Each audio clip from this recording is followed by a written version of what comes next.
أن المجلسي في البحار في تعليقه على الرواية التي تقول أن عائشة في طريق البصرة جاءها طلحة وقال لها لا يحل لك أن تخرجي بغير محرم فزوجت نفسها من طلحة، يقول انظروا إلى تعليق المجلسي أنه يقول فيه شناعة شديدة وغرابة، ونستبعد صدور ذلك من شيخنا علي بن إبراهيم القمي، والتفسير الموجود ليس بتمامه منه، وهذا من زيادات غيره وإلى آخره.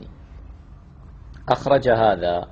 على أساس أنه هذا قول المجلسي، والحال أن هذا ليس قول المجلسي، وإنما هو قول عبد الرحيم الرباني الشيرازي محقق البحار.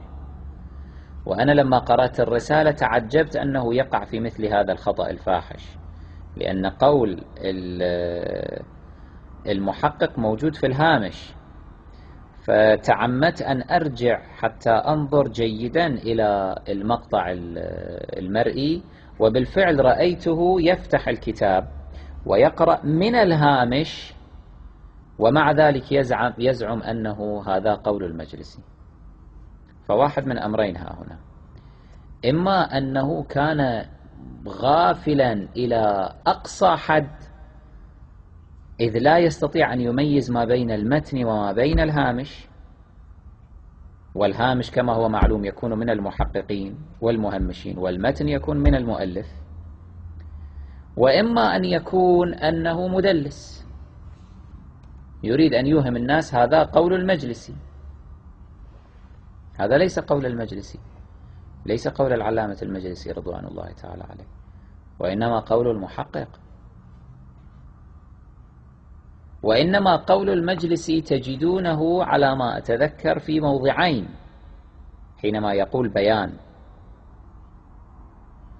في إحدى هذين الموضعين هو يستبعد صدور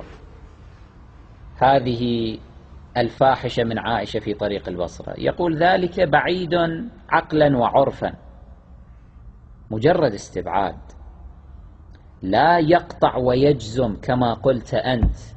بأنه هذا يستحيل حقيقة وواقعا، لا يمكن، يعني ينفي الإمكان، وإنما يقول بعيد عرفا عقلا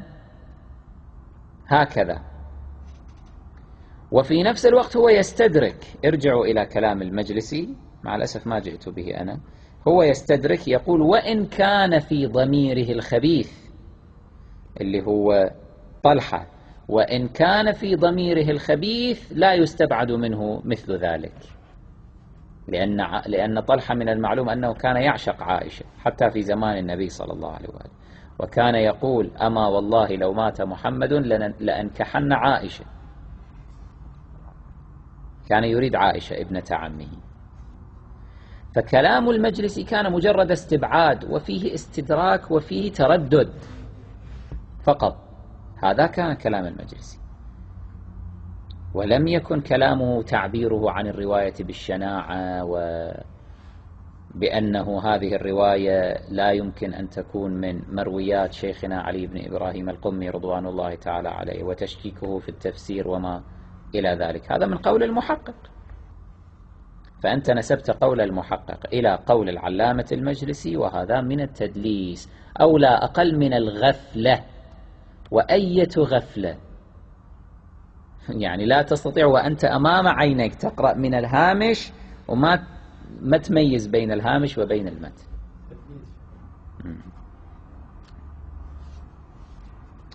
وطبعا كلام العلامة المجلسي كما قلنا فيه نوع تردد، وإن كان يميل إلى الاستبعاد، لكن حين يقام الدليل على نفي هذا الاستبعاد فيثبت القول، تثبت الروايات،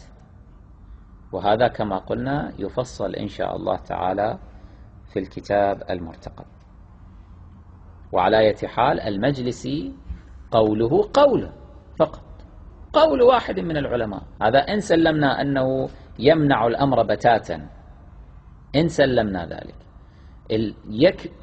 إلا أنه في المحصلة بالنتيجة هو قول واحد من العلماء. وكم من قول للعلماء نحن نرده. أصلا هذه هي سمة الحوزات العلمية والمحافل العلمية، أننا نأخذ حتى أقوال الأكابر والعظماء من العلماء ونشرحها إنجاز التعبير، ونعيد النظر فيها ونعيد التدقيق فيها. فكم من قول نرده للأعاظم والأعاظم، لأن الدليل قام على خلاف